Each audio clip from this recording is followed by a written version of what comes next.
Hoy, primero brevemente voy a comentar qué es Arquitectura Femenino. Es una iniciativa, estamos aquí Verónica Litrán y yo, también Isabel Calella, que hemos encontrado este maravilloso recibimiento por parte de los galpones de los Choros y contamos con este espacio periódicamente para ofrecer charlas de diversos temas en torno a lo complejo, lo plural, y busca ser también una voz incluyente. En ciertos momentos nos aventuramos también a hablar del tema género, que al final es un poco la médula de nuestra preocupación, aunque hoy celebramos una arquitecta paisajista femenina. El tema centrado es más historia y paisaje, pero me meteré un poco en eso. Entonces, bienvenidos. Y gracias a los galpones por este espacio y gracias al público. Tengo la dicha de presentarles hoy a Inés Casanova Silva. Es mi mismo Silva. Ella es mi prima hermana y hermana, porque de la manera en que nos criaron desde chiquitas, la verdad es que compartimos muchísimas horas con nuestros abuelos. Y he visto cómo ha crecido, cómo ha tomado sus intereses y cómo los va afinando. Hoy va a ser, creo que muy interesante para ella también, abrir lo que le interesa y su investigación a una conversación más amplia, porque se trata de un trabajo que está en proceso. Inés es arquitecta primero de la FAO y luego también arquitecta paisajista con máster de arquitectura de paisaje de la Politécnica de Cataluña en 2008 y luego otro máster de estudios avanzados de arquitectura y teoría de historia y cultura de la UPC también. Ella por muchos años estuvo absolutamente entregada como docente en la FAO, en el sector ambiente. 11 años construyó la oferta de la maestría de arquitectura del paisaje, del cual Sergio está aquí presente. Especialización. La especialización. Sergio Dos Santos, que fue parte de Enlace, bueno, para mí es parte de Enlace eternamente. Y su trabajo de ascenso, súper interesante, este que está aquí, se centra en la casa de Inocente Palacios, diseñada por, mejor dicho, el jardín es diseñado por Borlemar y los arquitectos asociados, eso es importante mencionar, y asociados. Y ese trabajo realmente maravilloso y un rigor a mí me impresiona, y está construyendo sobre eso sus próximas hazañas de investigación. Empieza su interés por la arquitectura paisajista haciendo una pasantía en Tábora y Blanco, donde estuvo varios años y luego eso prosperó en una colaboración por 7 años con Enrique Blanco, aunque se hablan prácticamente siempre, todos los días. Son súper cercanos, y es una amistad colaborativa muy bonita y muy fructífera. Sí. Ha estado trabajando en oficinas tanto en Venezuela como Francia, y hoy donde vive en Barcelona, España. Con muchísimo orgullo, me siento realmente complacida de tenerla cerca en Venezuela estos días y que haya podido sacar su tiempo para compartir con ustedes su investigación. Gracias.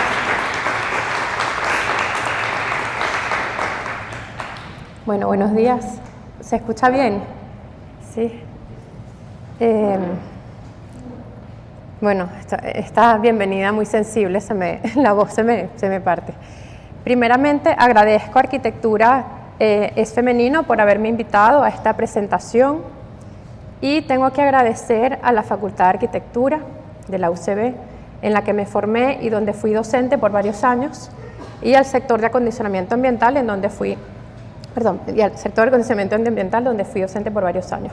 Esta presentación es fruto de una larga experiencia docente y profesional, y por supuesto también tengo que agradecer a Carola Barrios, que doctor arquitecto que vive en Barcelona, quien también fue mi tutora de este trabajo de ascenso, y particularmente a María Eugenia Bacci, que está aquí porque actualmente ella está haciendo una labor importantísima con el archivo de John Stoddard. He tenido la oportunidad de compartirlo con ella. Y por supuesto tengo que agradecer a dos paisajistas que no están aquí, lamentándolo mucho, Diana Enríquez y José Enrique Blanco, quienes me animaron a entrevistar a John Stoddard hace ya varios años, y gracias a ello poseo un valioso material inédito de obras poco conocidas de Burle Marx y asociados y de Stoddard y Tábora. Un material inédito que espera ser estudiado, revalorizado y discutido.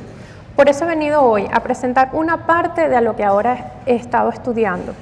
Y es importante explicar que esta presentación es el fruto de una investigación que todavía está en proceso. Es una presentación que no pretende afirmar una sola verdad sobre el jardín moderno, sino unas primeras reflexiones que todavía se están analizando y contrastando con otras investigaciones en el ámbito. El propósito de esta presentación es la de analizar el jardín de la Casa Moderna en Caracas, como laboratorio espacial y botánico, y espacialmente 2 jardines. Pensaba que estaba en la presentación, espérate. Disculpe. Sí.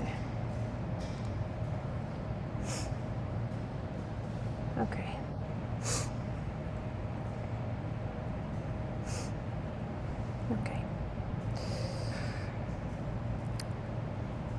Repito, el propósito de esta presentación es la de analizar el jardín de la Casa Moderna en Caracas como laboratorio espacial y botánico, especialmente 2 jardines modernos poco conocidos diseñados por Burle Marx y sus arquitectos asociados, Julio César Pesolani, Mauricio Monte, Fernando Tábora y John Stoddard, el jardín de la residencia del doctor Inocente Palacios de 1957 y de la Quinta Caurimare, obra del arquitecto Antonio Lombardini de 1950, y el jardín de la residencia del ingeniero Enrique Delfino, 1958 al año 60, cuya casa fue proyectada por Enrique Siso.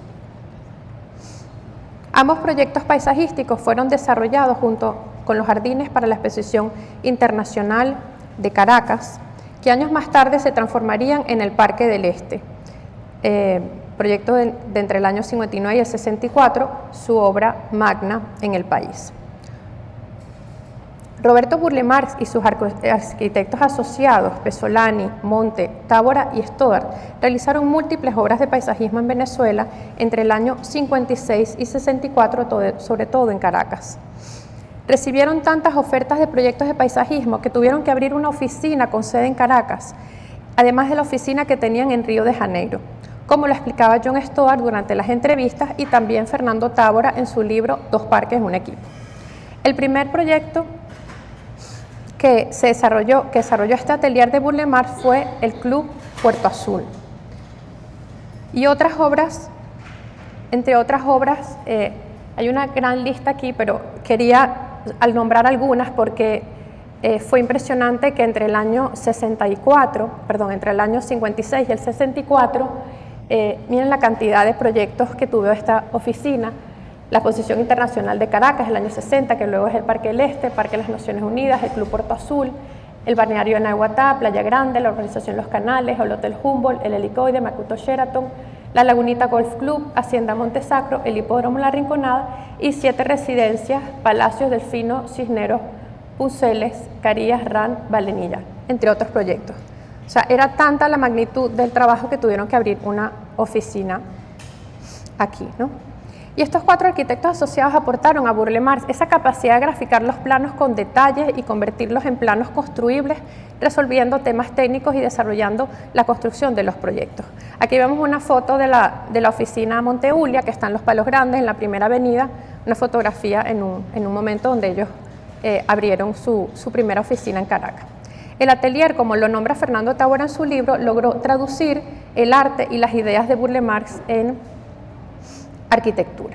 Aquí vemos uno de los planos de los canales, la Lagunita Country Club, bueno, entre otros proyectos que todavía están a la espera de ser analizados. Esta presentación se elaboró primero a partir del trabajo de ascenso a escalafón profesor agregado de la Facultad de Arquitectura de la UCB, presentado en julio del 2020, que había sido el resultado del máster en estudios avanzados en arquitectura con especialidad en teoría, historia y cultura de la Universidad Politécnica de Cataluña en el 2018.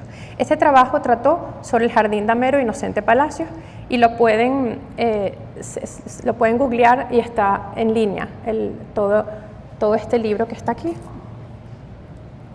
No es un libro como tal, digamos, comercialmente publicado, sino está publicado en la Politécnica de Cataluña, todo este PDF.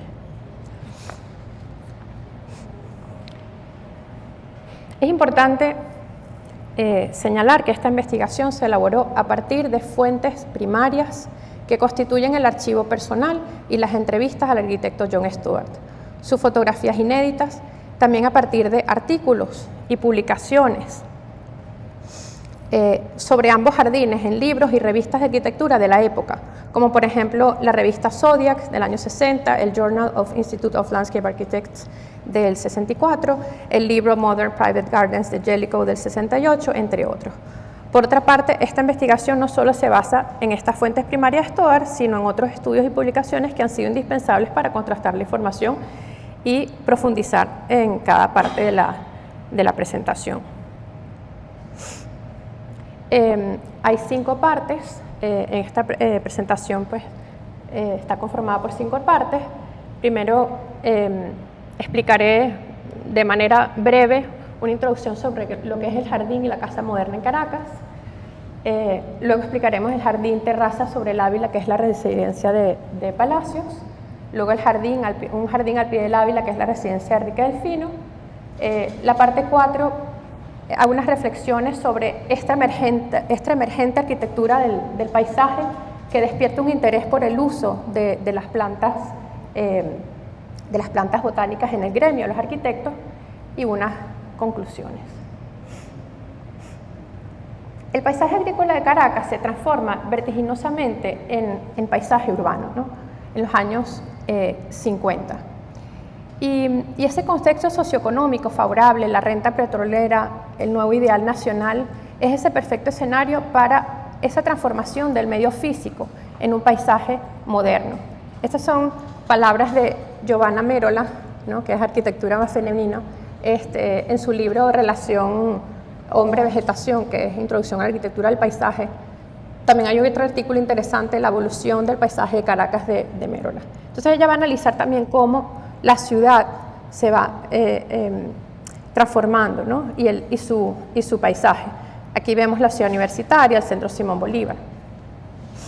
La ciudad se extiende, ¿no? Del centro hacia el este, y las antiguas haciendas que eran de café y de caña de azúcar pues se empiezan a poblar y a construir en estas urbanizaciones de Ciudad Jardín que siempre explicaba Izaskun Landa en las clases de urbanismo, esa Ciudad Jardín, porque las personas quieren estar en contacto con la naturaleza. Por ejemplo, La Florida, Campo Alegre, la primera fue El Paraíso, ¿no? Los Chorros.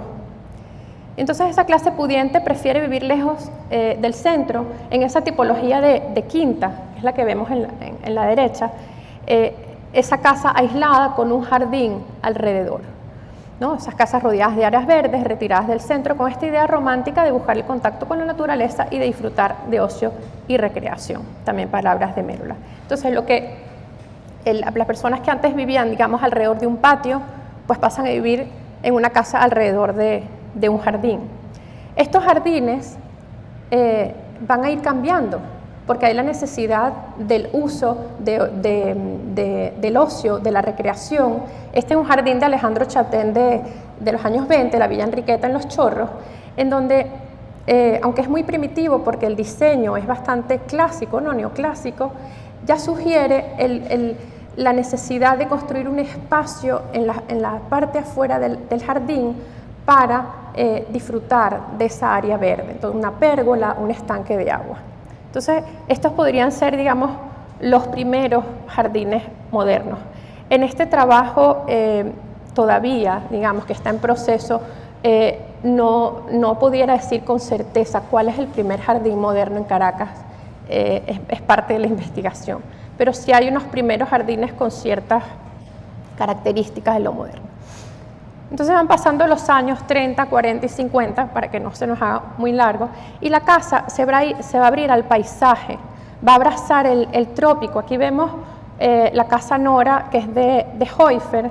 Esta es una fotografía que se expuso en la exposición de Corbanca, que hubo en Heufer en el 2014, interesantísima. Y emerge un nuevo inventario botánico, interesantísimo, cómo esas plantas empiezan a penetrar en la casa, plantas que nunca se habían visto antes de los años 50 en ninguna fotografía, en ningún registro de esa manera, ese diseño del jardín, ¿no? Y según Carola Barrios, esto es influencia directa de Burle Marx. Esto todavía también está en estudio, porque sí es verdad que ya en los años 50 con el jardín botánico ya había una necesidad de integrar la vegetación, ¿no? Y había pues un equipo de botánicos, etcétera, ¿no? Entonces, la expresión del gusto por lo tropical y esa relación estrecha entre jardín y casa moderna empieza a afianzarse, empieza a comenzar en los años 50, sobre todo a finales de los 50. Hay un acercamiento con la naturaleza. Aquí vemos la Casa Caoma de Le Corbusier del año 51, en donde Villanueva abre un espacio, ¿no?, de suelo a techo e integra ese paisaje. Ahora, ese paisaje, hay varias publicaciones que hablan sobre el término paisaje. Iñaki Ábalos en el libro El Atlas Pintoresco, luego está Frampton y el paisaje moderno. Entonces hablan que hay diferentes paisajes en la arquitectura moderna. Y el caso de Villanueva es este paisaje objeto. Es el paisaje objeto, que es el paisaje moderno de Le Corbusier, que no se toca. O sea, ahí está la selva detrás de la casa, pero no la tocamos, ¿no? Es del mismo paisaje que habla en la casa de Gioponti, ¿no? El Gioponti, perdón, en la Villa Planchar, ese paisaje que vemos a través de estos cristales, y es como un cuadro, ¿no? Ese cuadro que no lo tocamos, que va a ser diferente a un paisaje naturalista, en que la casa establece una relación pero más estrecha con la naturaleza, intentando modificarla, integrando de que la casa y el jardín es una sola cosa. Y ese es el paisaje que construye y habla Frank Lloyd Wright. Frank Lloyd Wright, en la Casa de la Cascada, él se mete en la cascada y él la transforma. Eso es lo que intenta Jimmy Alcock de hacer en su casa Alcock en los años 60. No se llama Casa Alcock, sino tiene un número, pero en la publicación aparece Casa Alcock, en la publicación del libro de Jimmy. Es importante porque en los años 60 vamos a ver esa integración entre la casa y el jardín.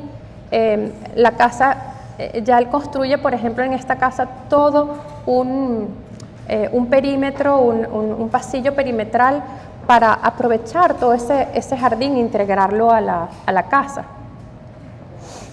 Jimmy Alcock y su esposa construyen una casa en una colina deforestada, la siembran completamente, ¿okay?, y la convierten en una selva arbutina que rodea esta casa. Todas estas plantas las van a traer una por una, ellos mismos en expediciones que ellos hicieron, yendo a viveros. Es impresionante cómo ellos crean su propio paisaje alrededor de la casa. Esta es una fotografía reciente. Tuve la oportunidad de la semana pasada visitar a Jimmy. Esta es la casa hoy en día. María Eugenia Bachi me acompañó y es impresionante que lo que él nos cuenta. Ahí no había nada, o sea, eso era todo deforestado, ¿no?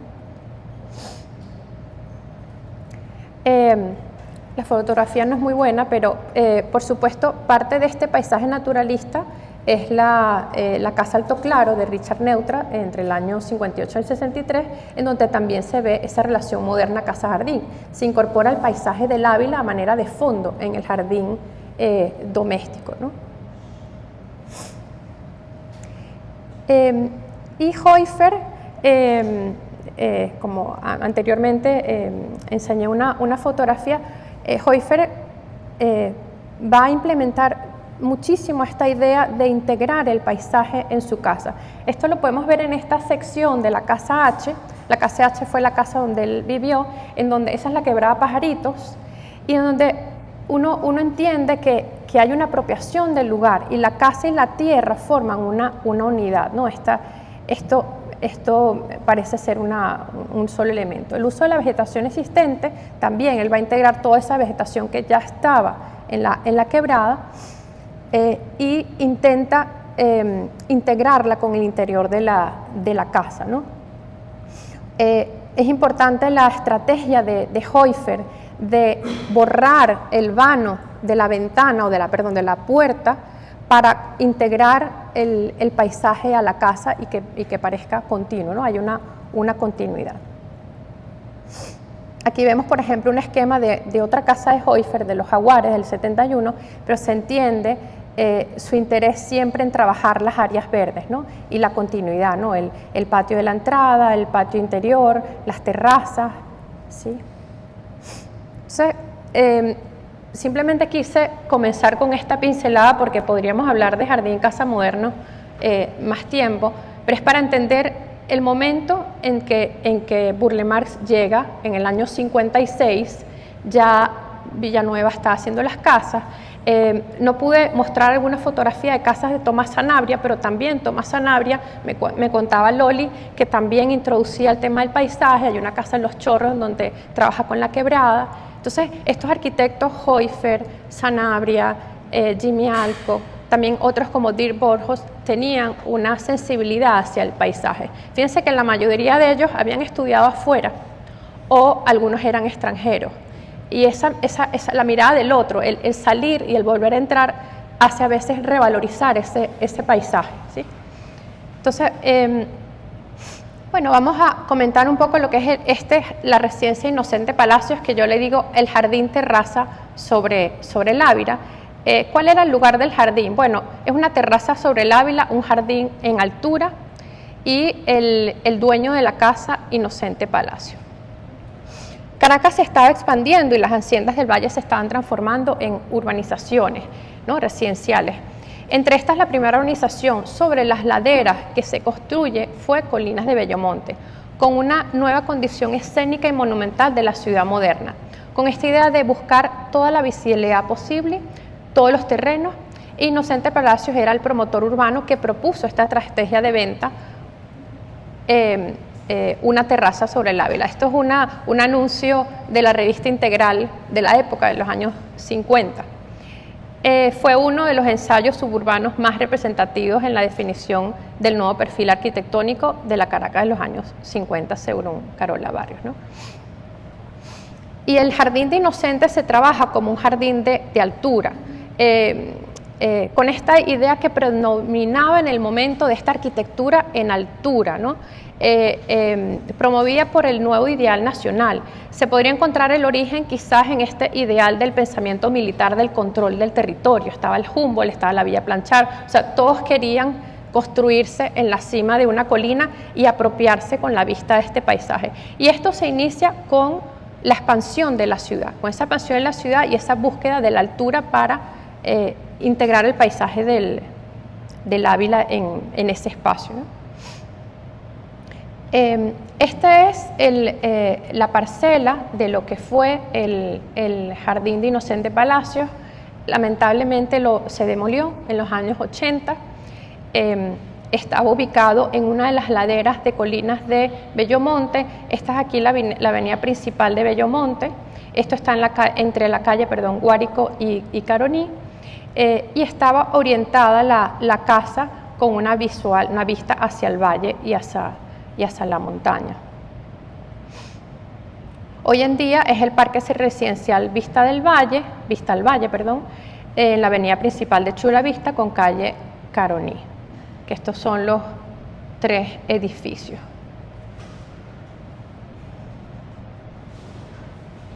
Se trataba de un jardín que está alrededor de una colina en su parte superior está, digamos, la casa, y enfrente de la casa hay un espacio que diseña Burle Marx como una suerte de damero, que es la continuidad de lo que es el espacio social. Y hay un sistema de recorridos con árboles, con palmeras para aprovechar, digamos, todo lo que era la colina. Inocente Palacios fue un promotor inmobiliario y apasionado del arte, un intelectual de la élite caraqueña, progresista, dueño de una de las colecciones de arte más importantes de Latinoamérica y, por ejemplo, había organizado el primer Festival Latinoamericano de Música de Caracas en el 54. Entonces, era una casa conservatorio. Quizás algunos de aquí tuvieron la oportunidad de conocer la casa, a veces me dicen, o supieron de fotos, pero era una casa conservatorio, o sea, siempre habían conciertos de música, habían obras de arte. Entonces, claro, cuando Burle Marx conoció esta casa, que ya estaba construida, en este caso ya estaba construida, bueno, se le ocurre un jardín damero, una cosa como espectacular, como parte de todo ese arte que él vio en la casa. La forma del jardín. Bueno, vamos a hablar un poco del programa, de cómo se organiza espacialmente, el jardín como forma abstracta, ¿no? Como la pintura abstracta, adentrarnos un poco en el tema del jardín damero y la composición in situ, que al final el jardín se termina de diseñar en el sitio. Aquí estaba pues la casa. Importante en esta investigación que no hemos encontrado los planos de la casa. Orlando Marín, profesor de la Simón Bolívar, que lamentándolo mucho no está aquí, me ayudó y no los encontramos en los planos de la alcaldía, ¿no? Y bueno, que nos encontramos pues buscando los planos de la casa. Uy, se me dio una cosa. Por eso es que el análisis todavía, digamos, que está en proceso, pero sí podemos, digamos, analizar lo que es el exterior del jardín, ¿no? Esta es la entrada, en donde está la entrada para los carros, ¿no? El área de servicio, que sería esto, que sería toda esta zona aquí, que está conectada también con el jardín y con el área de los carros. Y aquí está la entrada más social, la piscina, entrabas, si ibas a una fiesta o algo en la parte del área del damero, entrabas por la piscina, por este camino, ¿no? Y luego está todo este jardín arbolado.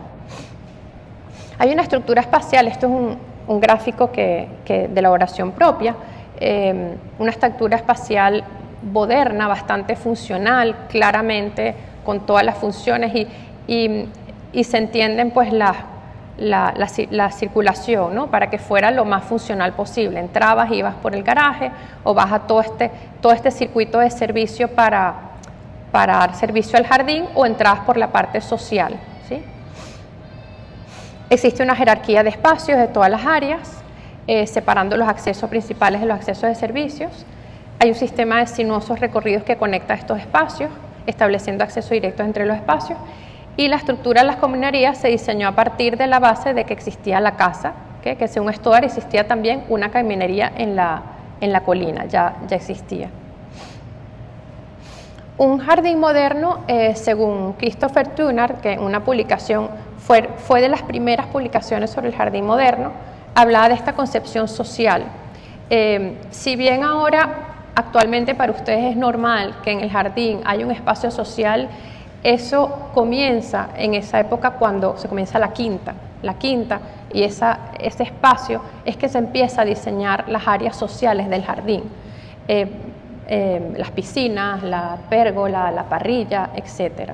Entonces, esa concepción social, en esa concepción social, se proyectan las necesidades humanas y es un jardín funcional y racionalista para descanso y recreo.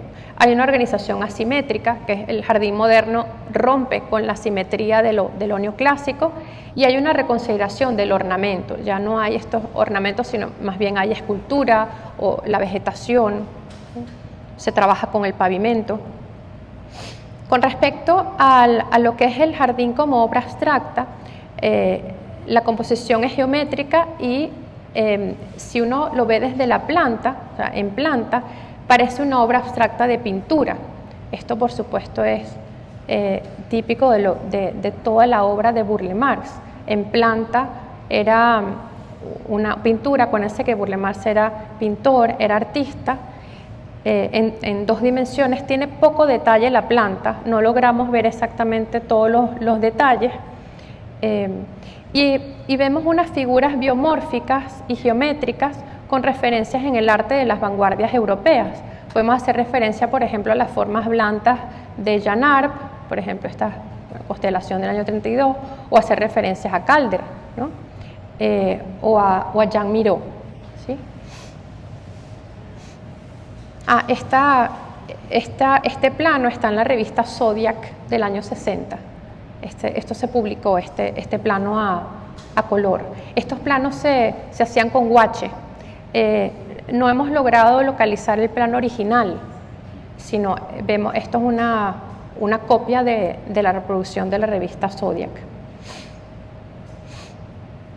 Esto sería, contrapuesto la topografía actual y con los 3 edificaciones, un poco para que se entienda que Burle Marx, pues las formas continuaban un poco la topografía, que es un poco también lo que él hizo en la residencia Odette Monteiro en los jardines en Río de Janeiro, en donde la casa está en la parte más plana y tiene un jardín geométrico enfrente, como este caso, o sea, la parte plana tiene el jardín geométrico y esta es la parte, digamos, más ortogonal, y luego alrededor de la colina, ¿está bien?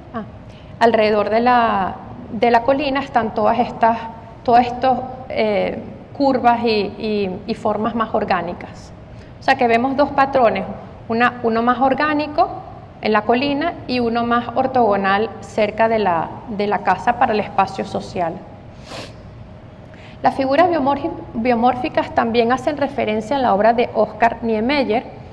Burle Marx trabajó varias veces en varias oportunidades con Niemeyer, y también, por supuesto, que tiene una influencia.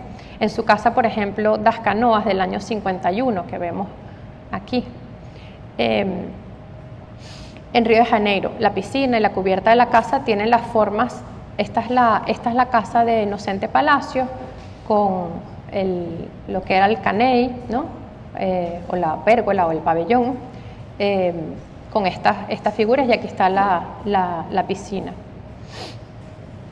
También adoptaron estas formas los paisajistas norteamericanos contemporáneos como Thomas Church y Garrett Egbo, los 2 paisajistas más conocidos modernos en los Estados Unidos. También por ejemplo, es el Jardín Donnell en Sonoma del año 48. Fíjense cómo también el tema del paisaje, la integración del paisaje, lo incorpora dentro de la piscina.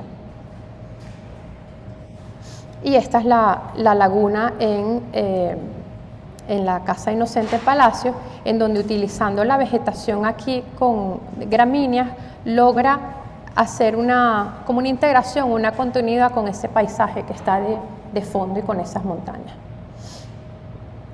Dentro de las formas y de las curvas, Burle Marx y asociados trabajaron bastante el tema del pavimento, de los diseños. Este es un pavimento de piedra, en donde John, cuando lo entrevisté, porque John se fijaba mucho en los detalles, me dice, Inés, fíjate que ninguna piedra es del mismo tamaño. ¿Está bien? Vale, fíjense que ninguna piedra es del mismo tamaño, o sea, y no solamente del mismo tamaño, pero no es ninguna paralela. Entonces, según Stoddard, es un valioso trabajo artesanal de piedra, en donde ninguna piedra era igual, y se colocaron en un patrón radial, ¿no? Por el maestro Pedrero Bullias. Esto me recuerda, cuando vi este proyecto, me recordé un proyecto que conocí a través de Lisa, que es el Paseo Arquitectónico de Acrópolis, Dimitri, que también es moderno, por supuesto el de Dimitri es mucho más trabajado, pero en el trabajo de Burle Marx siempre se llegaba al detalle del uso de la piedra. Aquí se utiliza la piedra en una forma más orgánica y aquí más rectangular, pero siempre cuidando los detalles. Aquí pueden ver el trabajo de la piedra.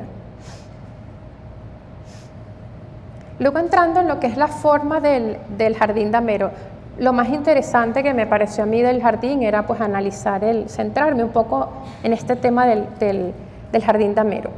Es el tercer jardín damero que diseña Burle Marx y asociados, digamos, en el mundo. Los dos jardines dameros, los antecedentes se hicieron en Brasil.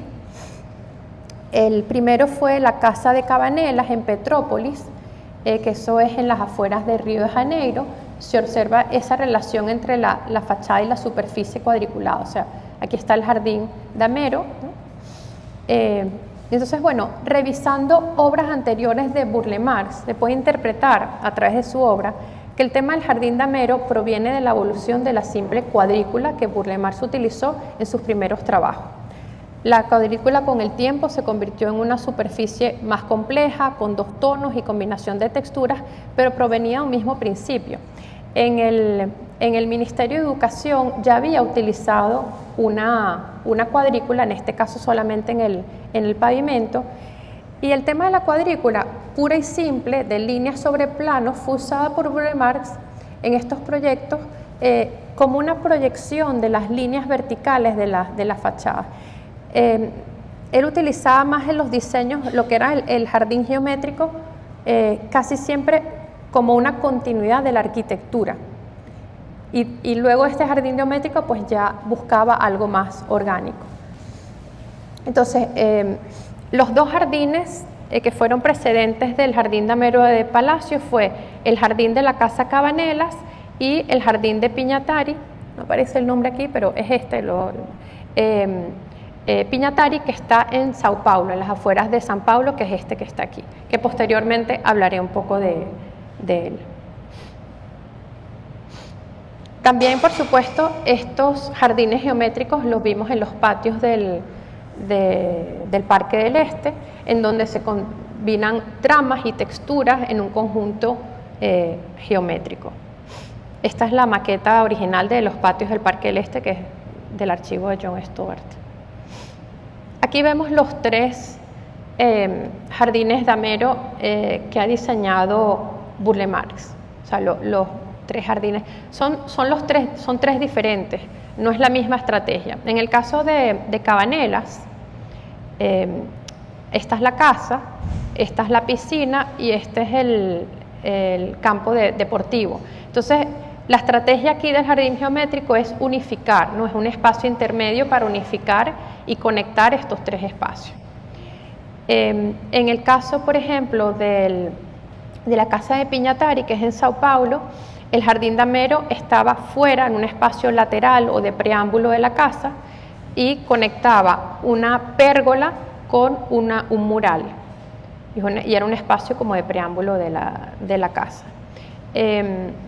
Este jardín está muy bien analizado en los trabajos de Ana Rosa de Oliveira, que la tengo que mencionar porque ha sido importante para mí en el estudio de estos jardines. Aquí tengo Ana Rosa Oliveira, brasilera. Ella está en Brasil, trabaja en el Jardín Botánico de Río de Janeiro, profesora también, y este fue el libro como producto de su tesis doctoral que hizo también en Barcelona, en donde ella analiza varios jardines de Burle Marx con planos originales, lista de plantas, fotografías también inéditas. Fue un trabajo, bueno, muy importante también.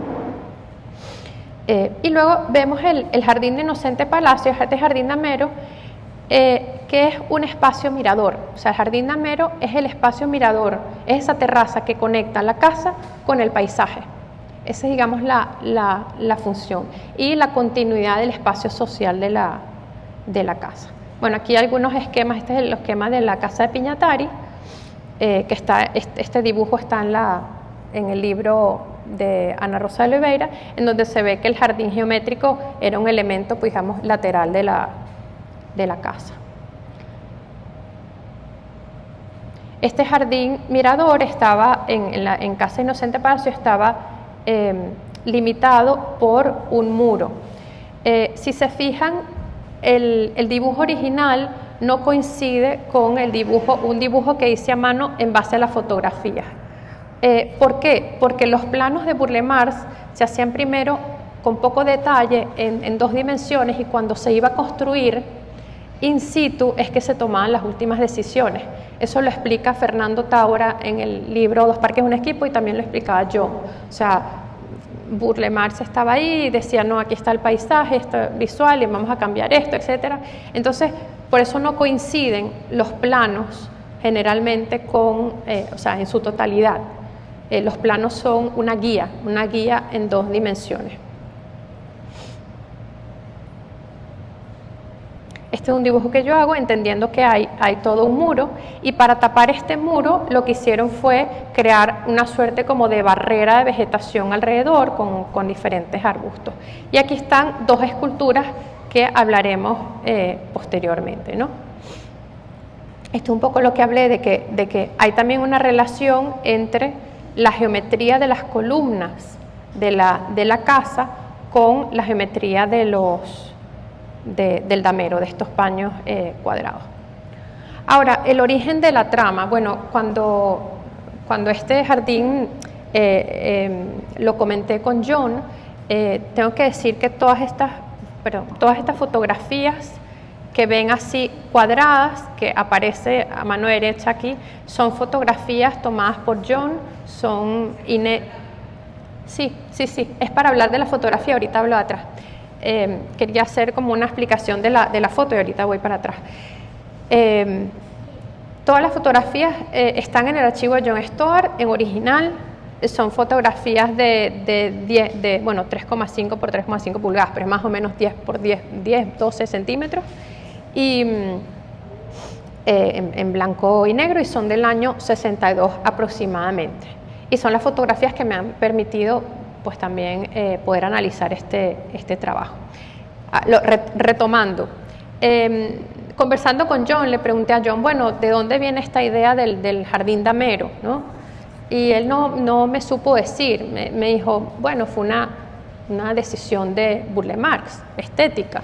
Entonces, claro, yo me voy y digo, bueno, el jardín damero ya habían aparecido jardines dameros modernos, por ejemplo, la Villa Noëls en Hyères del año 23, que está en Francia, ya tenía pues una idea de damero. También pudiera ser el tema de la ciudad, porque la terraza estaba sobre la ciudad, y la ciudad es un gran damero, una gran trama. El damero fundacional de la ciudad de Caracas, ¿no? Puede ser una idea como también de ordenar esa colina. O sea, en todo este desorden de esta colina, quizás él quiso ordenar ese espacio y darle cierta geometría para que se entendiera como una continuidad, ¿no? del salón. El jardín como tema también en el arte cubista. El arte cubista también en ese momento estaba en auge, y podría ser una representación cubista del Valle de Caracas, ¿no? Se puede reflejar un poco en la arquitectura moderna. Aquí vemos, por ejemplo, el centro comercial de las Mercedes, centro comercial de Donald Hatch, del año 55, también utilizan un damero en el pavimento. Entonces, no sabemos exactamente, pero ya se sabía que era una casa conservatorio, la música, el arte, y todo esto pudo ser. Y también fíjense que estos dameros eran de casas también de personajes de la élite de Brasil, del Piñatari, que también era un personaje importante, el Cabanelas, entonces también, o sea, una persona de poder. O sea que puede haber una cantidad de explicaciones, digamos, simbólicas del origen de la trama. Y finalmente, hablando de lo que es la forma final del jardín es esa forma que se termina en el lugar, ¿no? Burle Marx terminaba de componer el jardín in situ, resolviendo las obras durante su ejecución, y esta complejidad del jardín se definía en el sitio de manera improvisada, resolviendo los problemas a partir de una visión de conjunto. El plano servía de referencia y las decisiones finales de diseño generalmente las resolvía Burle Marx, en situ, y esto lo dicen tanto Taura como Stover. El paisaje del jardín. Vamos a hablar del tema del paisaje que es uno de los temas que más me interesa en lo que es el jardín de la casa moderna en la ciudad, ¿no? El Ávila como paisaje prestado. El jardín en sí es un paisaje, ¿no? Como obra pictórica. Y luego la escultura. ¿Cómo se va a leer estas esculturas y como estos habitantes que miran hacia el paisaje? En el jardín de Burle Marx se utilizó el método del paisaje prestado. Voy a hablar un momento aquí. El método del paisaje prestado es esa técnica del Chakei, que es una técnica que viene de Japón, que viene de la cultura, bueno, ahí dice cultura china, pero también japonesa, utilizado en los jardines japoneses, y también es una influencia de los arquitectos en el oeste de los Estados Unidos, que también lo utilizaban. Aquí vemos, por ejemplo, la casa Kaufman de Richard Neutra, o vemos unos jardines en Kioto. También lo vamos a ver en el jardín de Enrique Delfín. O sea, el Ávila o el paisaje lo incorporan dentro del jardín. Por supuesto, esto lo utilizó Burle Marx ampliamente. O sea, en Odette Monteiro integró las montañas que habían enfrente, en el Parque del Este integra el Ávila, y es algo realmente pues espectacular la sensibilidad con que él logra integrar ese paisaje. Y también en sí el jardín es un paisaje. Vemos esta fotografía de la casa de Inocente Palacios, en donde parece una obra pictórica, o sea, la manera en que están dispuestos los elementos con un balance, ¿no? Y con un equilibrio, una armonía. Cuando tomas una fotografía, pues pudieras también convertirlo esto en un paisaje pictórico. Y finalmente, para hablar de la escultura, habían dos esculturas en este jardín, y en los estudios, los análisis de jardines modernos en Europa y en los Estados Unidos, hablan que la escultura es como ese habitante del jardín, esa figura que sustituye al hombre en el jardín, que humaniza a la casa y el paisaje, y también va a trabajar el tema de la figura y el fondo. Aquí tenemos dos piezas de este juego con el paisaje, el Profeta y el Gran Orfeo. El Profeta, la escultura del Profeta es de Pablo Gargallo, del año 62, y el Gran Orfeo es de Zadkine, no tengo la fecha, pero es de Zadkine también de los años 50. Estas esculturas, explica John, que no iban en el jardín. O sea, él diseña el jardín y Inocente Palacios tenía unas esculturas. Él tenía unas esculturas y le dijo a Burle Marx y asociados: miren, yo necesito colocar estas esculturas en el jardín. Y entonces John explica, bueno, las colocamos en el centro de cada uno de los cuadrados o cuadrantes, y parecía un ajedrez. Y por eso es que, claro, visualmente impacta mucho el jardín. Sin embargo, la manera que están colocadas es muy bien pensada. Una de las esculturas está colocada alineado con la entrada, entras a la casa y está como punto focal. De esa manera hay un tema de figura y fondo con el paisaje, y también la otra escultura está más bien en el extremo del jardín, un poco como remate de ese jardín y también punto final de la entrada, ¿no? O sea, como puntos focales de estos jardines. No sé si se escucha aquí. ¿Escucha? Bueno, este es John explicándome. No se escucha mucho, pero pueden ver.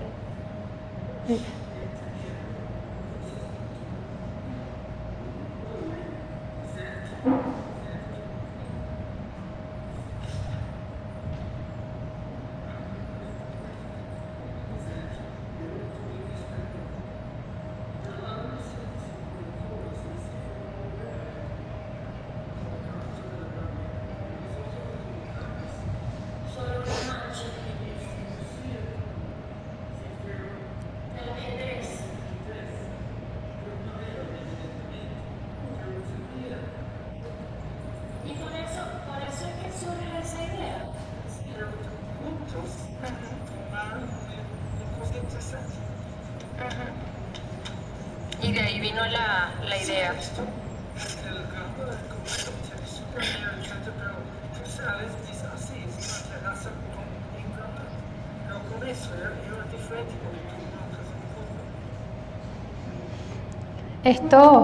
Estos videos bueno, tengo varias horas de video y he transcrito la mayoría de los videos y bueno, es un material también valioso de la investigación.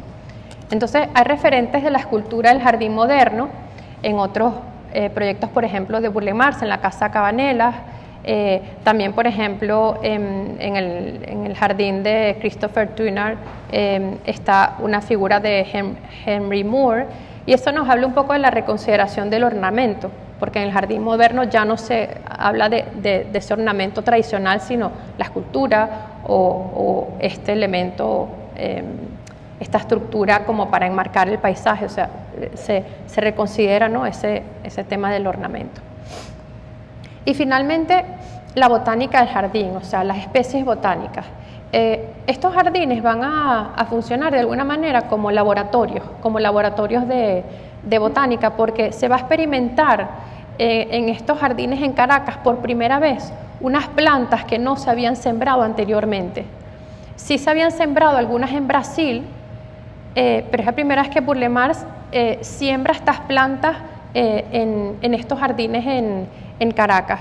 Este término laboratorio no lo he inventado yo, esto ya lo habla, por ejemplo, Darío Álvarez, que Darío fue el tutor de este trabajo, un arquitecto especializado en jardín moderno en España, y ya habla de que estos pequeños jardines de pequeña escala funcionan de laboratorio para proyectos más grandes, para parques, etc. Entonces, bueno, fue importante esto. Estas especies botánicas se agrupaban según cualidades plásticas para enfatizar sus características. Habían factores de selección, por supuesto, estéticos, pero también funcionales y ecológicos, los suelos, edáficos, hídricos, climáticos y lumínicos. O sea, Burle Marx tenía un conocimiento impresionante que, bueno, yo comentaba con Enrique Blanco. Él fue, pues, bueno, un tutor, un profesor para Fernando, para John, que ellos eran unos aprendices cuando se hacen estos jardines, ellos todavía estaban aprendiendo, pero aprendieron muchísimo este conocimiento. Y este conocimiento Burle Marx lo aprende durante los viajes y las expediciones, sobre todo con Melo Barreto, que era un botánico en Brasil, con quien Burle Marx iba a las expediciones, recogían plantas, y él le enseñó mucho sobre las plantas, su comportamiento, las condiciones, etc.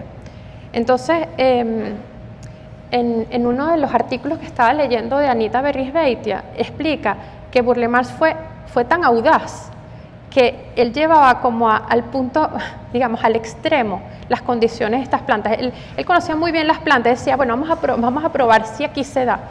Entonces, sí, las sacaba de su entorno, porque se traía las plantas de Guayana y las sembraba aquí en Caracas, que tú dices, bueno, eso no es ecológico, ¿no? No es ecológico. ¿Pero por qué? Por fines estéticos. Sí, por fines estéticos. Pero él, ya después de varios años en algunos proyectos, como un proyecto que hizo un parque en Minas Gerais, ya sí trabaja, digamos, la ecología de las plantas y ubica las plantas en base a los suelos, etc. O sea, detrás de esto hay un conocimiento impresionante detrás del tema de las plantas, y que él utilizaba dependiendo de lo que él quería provocar o enseñar en ese jardín.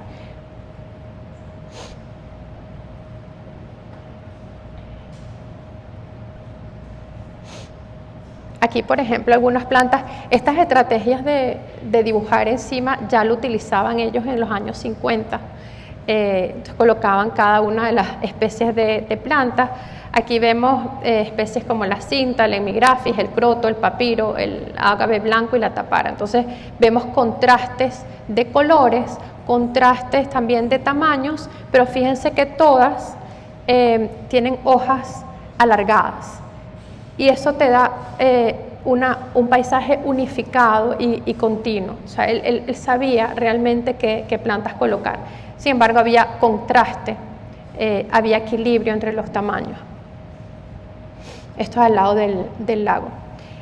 Según Mota, en el año 84, en una publicación, dice que Burle Marx, la primera vez que crea superficies de texturas con plantas fue en el año 39 en el Instituto Reaseguros en Río de Janeiro. O sea, y esto lo va a ir replicando. Fíjense aquí, hay dos tipos de textura. Esta textura blanca, bueno, blancuzca, es la misma grama blanca que utiliza en el damero, que lo vamos a ver posteriormente blanco, y esta es la grama, digamos, de color verde. Entonces él empieza a trabajar esto en Brasil y lo va a replicar también aquí en Caracas y también en el Parque del Este, ¿no? En el Jardín de Palacio pues había una cascada para crear humedad en el espacio con vegetación exuberante, para también aprovechar los desniveles, con papiros. Luego también había un jardín interior que fue sembrado por Karl Wendlinger, un horticultor que posteriormente nombraré, en donde se intenta hacer esta suerte como de selva interna con plantas como calateas, como filodendros. Y finalmente los dos tonos de estos del damero eran una variedad pero de una misma especie. Era lo que es la grama San Agustín común, que es el Stenotraphum secundatum, y el Stenotraphum secundatum pero variegado, que es el amarillo. Con estos dos tipos es que se hacían estos dameros en Brasil. Este es el de Piñatari y este es el de Casa Cabanela, ¿no? Ahora, este uso de 2 gramas, esto fue ampliamente usado por Burle Marx. Este es el Museo de Arte Moderno en Río de Janeiro. Y también, originalmente, el Parque del Este, en la zona de los patios, en los círculos, tenía estos 2 tipos de grama. Esto lo explica Anita Berrizbeitia en el libro Burle Marx en Caracas. Sin embargo, John me explica que, claro, ¿por qué se dejaron de colocar 2 tipos de gramas? Porque es muy difícil mantenerlo. Se pasan muy fácilmente, aunque habían hecho un brocal de concreto bien grueso para que no se pasaran, se terminaban pasando. Por supuesto, los jardines de Burle Marx son dificilísimos de mantener. Por eso que vamos a ver en el segundo jardín que aunque él había hecho unas tramas de texturas de grama, se pierden porque, bueno, es una obra de arte que al final requiere mucho mantenimiento. Ahora el jardín de Enrique Delfino, que es un jardín al pie del Ávila del año 58 y 60. El lugar, vamos a hablar primero del lugar del jardín, un jardín al pie de la montaña, ¿sí? Y de Enrique Delfino. El jardín está ubicado en la Castellana, justamente donde está el Pedregal, un poco encima del Pedregal. El arquitecto fue Enrique Siso. Tengo la oportunidad aquí de tener a Enrique Fernández Shaw, que me dio una fotografía, porque Enrique Siso fue socio de Daniel Fernández Shaw, de su padre, y me diste unas fotografías que gracias por la información. Entonces, los horticultores fueron Dante Bianchi y Karl Wendlinger para los jardines interiores. Importante aquí que vean que el jardín en realidad no está tan al pie del Ávila, está bastante lejos, pero puede estar, o sea, se puede relacionar más al valle, al pie del Ávila, que a una colina. Está bastante lejos, digamos, bastante, ¿no? 5 cuadras. Sin embargo, en la fotografía parece que el Ávila está encima, o sea, él logra aproximarla. ¿Cómo? Pues con un movimiento de topografía, ese pabellón, que es este pabellón, está más arriba, en la esquina, justo cuando termina el terreno. Y lo otro es que él logra tapar la pared, o sea, la pared. También no existían edificios en ese momento. Más adelante enseñaré unas fotografías. Este jardín existe, pero en vez de la casa han construido unos edificios. Ya no se puede ver la montaña porque están todos los edificios, ¿no? Entonces, un jardín al pie. Aquí vemos la parcela, una parcela irregular. Hoy en día, perdón, es en los Residencias Parque La Castellana, se llama así hoy en día. Esto es lo que existe hoy en día y el plano, no sé si se ve el plano, ok, sí, y lo que era anteriormente, ¿no? Anteriormente era una casa que estaba orientada de tal manera de aprovechar mejor este espacio y de orientar, digamos, un poco la visual hacia el Ávila, ¿no? Y de aprovechar un espacio que existía aquí con unos mangos. Lo vamos a ver ahora. Enrique Delfino pues era un ingeniero, empresario venezolano, dueño y director del PRECA, y lo más importante fue el promotor del Parque Central en el año 69. Parque Central, obra de Enrique Siso y Fernández Shaw. Él construyó pues varias autopistas, etcétera. Entonces vamos a hablar un poco de la forma del jardín. Este era el plano que está en el archivo de John, ¿no? Ajá. El plano, cuando lo reciben por primera vez, que era un plano borrador, en este caso la casa no se había construido. Y es muy interesante porque aquí es un mensaje para la arquitectura, o sea, solemos buscar al paisajista cuando terminamos la casa. Mira, ya no tengo dinero, me puedes hacer el jardín, ya la casa está lista. Entonces, fue el caso un poco de la casa Inocente Palacios, ya estaba construida. Y entonces, bueno, Burle Marx vino y entonces, por eso es que dicen que los paisajistas decoran. Bueno, vino y decoró, ok. En este caso fue diferente porque la casa no estaba construida. Está como en borrador. Entonces aquí se hicieron amigos del arquitecto de Siso y pudieron transformar parte de la arquitectura. Y eso es lo interesante, que el paisajista y el arquitecto trabajan en conjunto, porque al final de cuentas el paisaje es lo fundacional, es lo primero, es el terreno, ¿no? Y eso lo explicaba Federico Vega, que no está aquí, pero Federico lo explicó en una conversación que tuvo en la Hacienda de la Trinidad, que decía, es que el paisajista debería ser el primero, el que orienta el terreno, la casa, la topografía, etcétera, y después viene la arquitectura. Pero en realidad es un trabajo en conjunto, ¿sí? Es un trabajo en conjunto, y aquí se logró hacer. Y por eso es que este jardín, como jardín e integración en la casa, pues es más fructífero, ¿no?, que el anterior. Aquí había un espacio con unos mangos, algunos bucares que existían, con una topografía existente. Fíjense que esta parte es más baja y más alta, y el diseño de Burle Marx y Asociados, bueno, es bastante coherente. Aprovechan este vacío aquí para hacer la piscina, aprovechando el sol, ¿no? Luego estas esquinas que son un poco duras, esta esquina es muy dura, ¿no? Construyen estos muros, que son unos muros de piedra. Este espacio, que es como un espacio muerto aquí, se convierte en un espacio de servicio para colocar las cosas de mantenimiento, etcétera.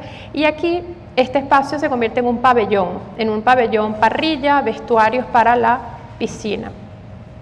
Ellos explican que la figura redonda era, bueno, un poco para contrastar pues las curvas. En el plano original, no lo puse aquí, pero que me lo había dado Enrique, en el plano original de la casa, la piscina era rectangular.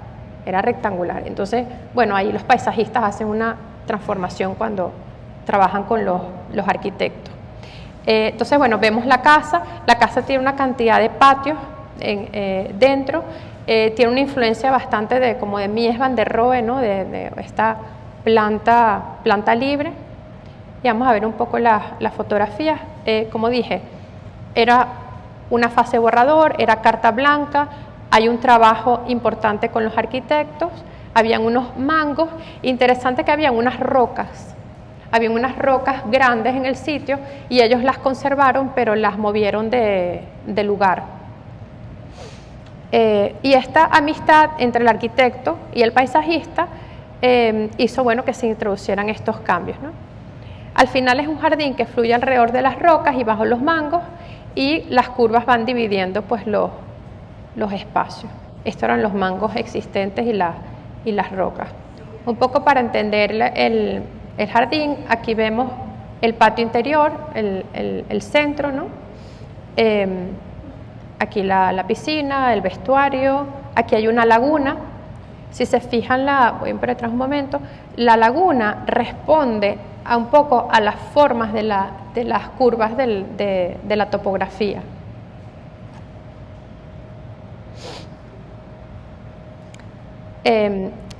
Hay una relación interior-exterior de la casa, o sea, hay un circuito que entra en la casa, pasa por el patio, sale, entra a la piscina, o sea, un entendimiento de que la casa y el jardín, ahí se va a dar la vida social, como decía Garrett Egbo en su libro, Living Landscape, o sea, se vive, o sea, es un jardín para vivirlo, para disfrutarlo.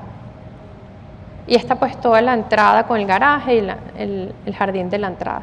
En una ala está pues lo social y en otra ala los servicios, y los jardines pues forman parte de eso, ¿no? Este jardín es más de servicio y este jardín marca la entrada principal de la casa. Esto por supuesto tiene pues influencias como la casa como tal, y esa idea de los jardines y del orgánico tiene influencias en arquitecturas de Estados Unidos como Schindler, también Neutra, y lo de la planta libre un poco de Mies.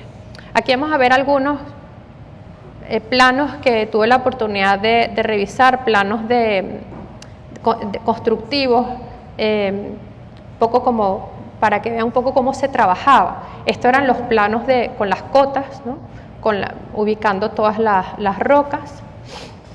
Aquí para que vean el plano, cómo está identificado ahora Roberto Burle Marx, paisajista, y los arquitectos asociados socios. Estos planos salieron así desde Río de Janeiro, desde el año 54 hasta el año, 54 hasta el año, 56, desde el 56 hasta el 64, o sea, 8 años, ¿no? Estos planos se hacían en Río de Janeiro, todos. Solamente cuando había modificaciones aquí, y hemos visto en el archivo, hay planos modificados y algunos hechos aquí, pero todos se hacían en Río y se enviaban copias. Y aquí un poco para que vean las fechas, 1959. Algunos planos aquí de construcción. Esta es una copia, esto es una copia de un plano con la fachada de la pérgola.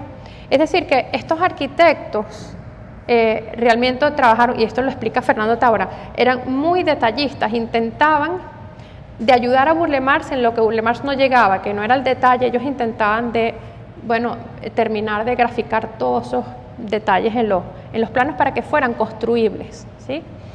Esto es interesante, que son unos planos de detalles que hoy en día, nos gustaría hasta copiarnos de estos detalles. Oye, qué maravilla. Por ejemplo, el detalle del borde del lago. Fíjense, así, en vez de terminar con el típico brocal recto, lo hacían con esta forma biselada para que no se viera, para que no se viera el brocal, ¿no? Para esconderlo y poder sembrar encima. Estos eran las separaciones de la grama, también puntiagudo para que no se viera. Entonces cuidaban mucho el detalle. ¿Para qué? Para priorizar el paisaje, para disminuir todos los elementos construidos que pudieran eliminar la continuidad visual entre las plantas y los elementos. Esta es una sección del lago en donde se ve aquí claramente la parte de la tierra para sembrar las plantas acuáticas que están como más submarinas, y otras plantas, estas son las jardineras, o macetas para sembrar la vegetación acuática, pero de borde. Entonces, aquí se ve una técnica, no es que hacían el lago, sino estaba muy empezado. Esto para tal tipo de planta, esto para tal tipo de otra planta, los bordillos, o sea, había toda una técnica en el trabajo. Con respecto a lo del tema del paisaje, también se incorpora el Ávila como paisaje prestado, y hay un tema de continuidad en esta casa muy interesante, que es interior-exterior, ¿no?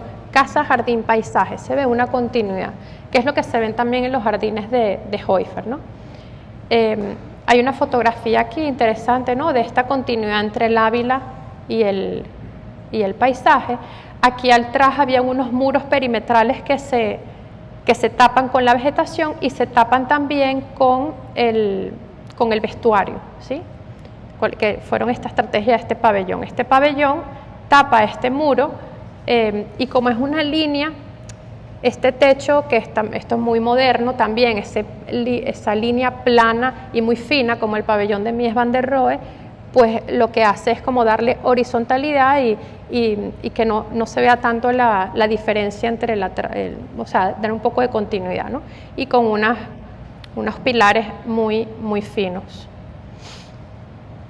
Esto nos recuerda a las estrategias de Richard Neutra y Zinder, ¿no? De esto del paisaje prestado también, ¿no? Una continuidad interior-exterior, o sea, esta es una terraza interna, en el salón había una terraza y bueno, hay continuidad visual y también espacial. Esta es una fotografía del patio interior, se ve cómo la casa es bastante abierta, hay una continuidad visual abierta, pero en este caso con unas rejas y todo ventilación natural. Están los espacios internos, el corredor o los balcones arriba alrededor para mirar hacia el jardín. Una fotografía de la laguna en donde pueden ver que no se ve el brocal, en que no se ve el brocal.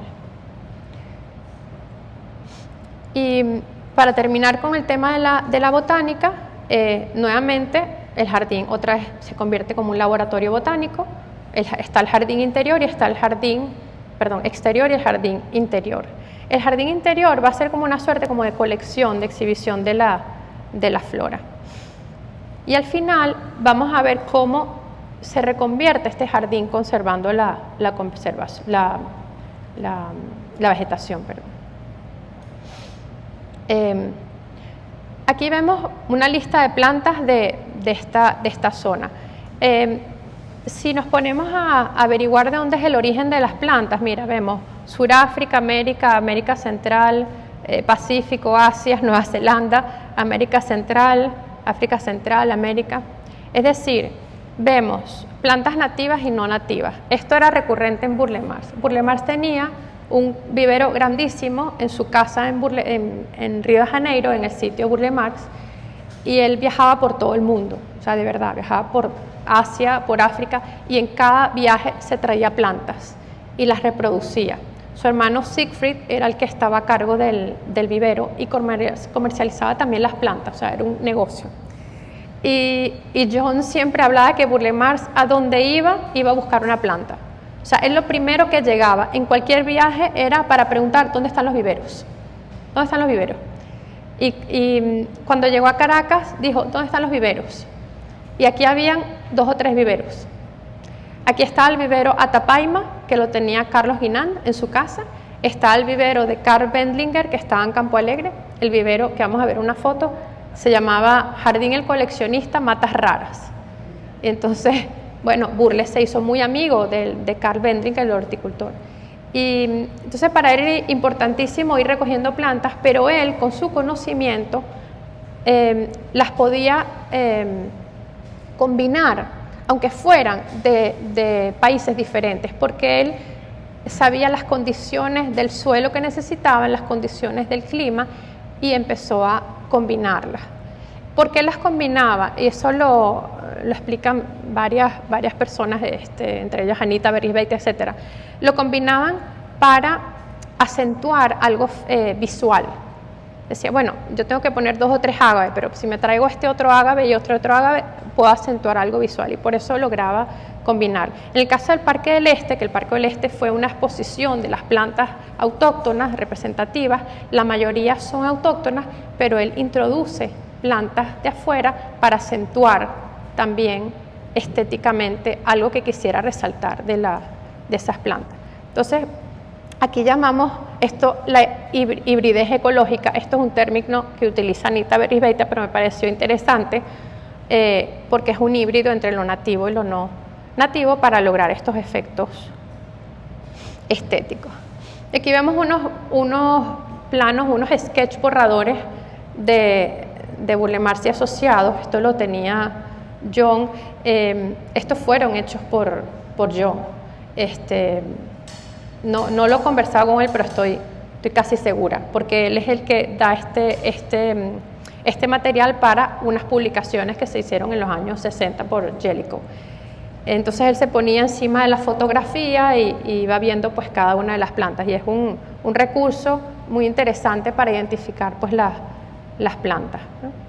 Aquí vemos pues la fotografía de la portada. Por ejemplo, es un Anthurium. Vemos aquí que la mayoría de estas plantas son de América del Sur, algunas de la India, pero la mayoría es América Central, porque lo que quiere pues es trabajar en este caso pues lo que es la selva tropical, ¿no? Aquí por ejemplo el Philodendron melinoni, que es este que está aquí abajo, que crece típicamente como epífito. Entonces en este caso Burle Marx, como necesita colocar un árbol artificial, pues hace un elemento artificial para poder enseñar, una parte como de didáctica, como de, bueno, vamos a mostrar aquí una colección. Entonces se convierte esto en una especie como de museo también, el tema de museo, de exhibición, lo mismo del Parque del Este, pero a nivel doméstico. También se trabajan aquí las superficies de texturas con plantas. Hoy en día esto se ha perdido por falta de mantenimiento. También él utiliza plantas de hojas parecidas para poder también integrar el paisaje. Y finalmente los tres patios que hay, que son estos patios interiores. Este es el principal grande, el de la entrada y el de servicio. Una suerte de jardín botánico interior pretende ser colección y exhibición de la flora tropical, y esta inspiración de Burle Marx proviene de las observaciones de la naturaleza. Aquí vemos cómo este espacio es la casa, o sea, no hay jardín y casa por separado, el jardín es la casa es el jardín, y lo recorres, ¿no? No se ve en la foto, pero esto es una baranda de madera. Hay materiales, madera, piedra. Un árbol de bromelias le da la escala al espacio. Es la primera vez que ellos hacen un árbol de bromelias en Caracas, esto me lo cuenta John, y tiene una base de concreto, unas tuberías de cobre, con unos rociadores en los extremos. Esto que ven aquí, ese se ve. Espérate. Aquí no se ve el mouse, no. Ok. Bueno, en el tope arriba. Aquí, no, pero no voy a poner, ok. En la parte superior de la rama, ven un elemento pequeñito, ese es el rociador. O sea, hay una técnica detrás de esto, hay unas tuberías que van para rociar, para dar las condiciones para que estas plantas se den, ¿no? Y esta escultura de árbol está cubierta con fibra de lecho arbóreo para que se puedan colocar las plantas parásitas de orquídea. O sea, es interesante porque detrás de todo esto hay una técnica en ese momento que ellos fueron afinando en estos laboratorios. Interesante los lucernarios. Los lucernarios se colocan después de que se deciden hacer estos jardines interiores, y es una relación con el arquitecto, o sea, es un toma y dame, o sea, mira, necesito unos lucernarios aquí para la luz, bueno, vamos a hacerlo. O sea, que tiene que haber un trabajo en conjunto entre los arquitectos y el arquitecto paisajista, los lucernarios, para que estas plantas pues pudieran tener luz natural. Y en la base de este árbol, pues por ejemplo, se sembraron plantas exóticas con colores, formas de hojas espectaculares, como el Philodendron, que es de Andrianum, que es que tiene estas hojas pues bellísimas, y la Calathea zebrina, que es esta que se utiliza bastante aquí. Aquí el ornamento son las plantas, ¿sí? O sea, esto se convierte. Un estanque de agua con peces goldfish, de donde las plantas parecían emerger, y los rociadores escondidos en el tope crean estas condiciones de humedad que las plantas disfrutan en su hábitat natural. Burle Marx aborda las plantas y la ecología de una manera en que él no se limita a colocar las plantas en el lugar, sino que aborda sus capacidades biológicas, destacando su capacidad adaptativa como materia viva. O sea, estos laboratorios, él va a ir probando la capacidad máxima de esa planta. O sea, el conocimiento que él tenía era pues, impresionante, ¿no? Aquí vemos una foto con unos aspersores de agua. Estos aspersores de agua, aparte de darle pues esa humedad a las plantas, también van a refrescar ese espacio de la casa. Y al final el jardín crea esa sensación de estar en el medio de la selva tropical, en este espacio doméstico, y esto es un poco lo que es ese naturalismo romántico que introduce Burle Marx, ¿no? Que nos puede recordar un poco a ese naturalismo de los naturalistas y exploradores como Ferdinand, ¿no? Del siglo XIX, pero ahora en la modernidad. Aquí vemos unos helechos que están colocados sobre una estructura. Fíjense la estructura. Hoy en día los jardines verticales, bueno, como los que están aquí, se utilizan ampliamente, pero fíjense que ya en el año 58 ya se están utilizando estos jardines verticales, ¿no? Y al final todas estas plantas, aunque están colocadas por un tema de colección y de paisajismo, también cumplen un efecto regulador bioclimático en este espacio. Aquí una fotografía. Entonces, para terminar el jardín, interesante, esta fotografía la tomé, tuvimos la oportunidad de ir al jardín. No estoy segura si aquí nos acompaña una de las personas que vive en el edificio. ¿Sí? Vale. Muy bien. Bueno, el jardín está espectacular. Tengo que decir que está muy bien mantenido. Sin embargo, claro, se ha tenido que adaptar a las nuevas necesidades porque, por ejemplo, la baranda. Yo dije, bueno, claro, si tienen niños pequeños hay que colocarle la baranda. Y, por ejemplo, no está aquí en la foto, pero hay un parquecito infantil. Atrás. Sí, es correcto. Entonces, me parece aquí reflexionar sobre estos jardines. En el caso de Inocente Palacio, pues se demolió. Ojalá que se hubiera podido aprovechar algo. En este caso, aplaudo a esta idea de aprovechar el jardín que existía, en su totalidad se aprovechó y se hace un edificio nuevo, pero aprovechando ese jardín muy bien logrado, que ya tenía unas intenciones y que en este caso pudo utilizarse, pues claro, el tema de la piscina, no es lo mismo una piscina de una casa que una piscina de un edificio, pero en este caso la piscina era bastante grande y se pudo utilizar. Entonces, el jardín actualmente tiene algunos cambios de obra civil, o sea, esta baranda, algunas las caminerías son diferentes porque, claro, la definición del edificio es diferente, pero, por ejemplo, el pavimento se ha mantenido todo, de círculos de piedra, que es una belleza. El pabellón con el vestuario se ha mantenido bastante bien. Y bueno, y lo que ha ocurrido es que, por ejemplo, el paisaje prestado se ha perdido, porque este edificio se ha construido aquí y, bueno, se pierde la idea del Ávila. Aquí se ve el edificio actualmente. La orientación de los dos bloques es paralela, ¿no? con la parcela, diferente a lo que está, pero toda esta parte se ha podido conservar: el lago, la piscina y el pabellón. Y un poco, bueno, yo lo que digo es que se ha aprovechado el potencial de un área verde que existía. Eso es lo primero, área verde. Segundo, bueno, unos espacios que ya están definidos, que se aprovechan, ¿no? Y luego, bueno, como patrimonio cultural, en este caso nadie había decretado eso patrimonio, pero por razones económicas, pero seguramente también estéticas, se conserva ese espacio y es pues la memoria de un jardín de una época que va a minimizar las obras, pero también pues va a generar pues un registro de algo histórico. Esto es lo que había. Esta es una fotografía que tenía John un poco durante las obras. Cuando entramos en el edificio fue interesante porque en la entrada hay un árbol de bromelia. No es el mismo árbol, pero tiene un poco la esencia, o sea, insertó un poco la esencia de esos espacios intermedios interior-interior, ¿no? en ese edificio. Son unas fotografías del jardín actualmente. Estos son los edificios.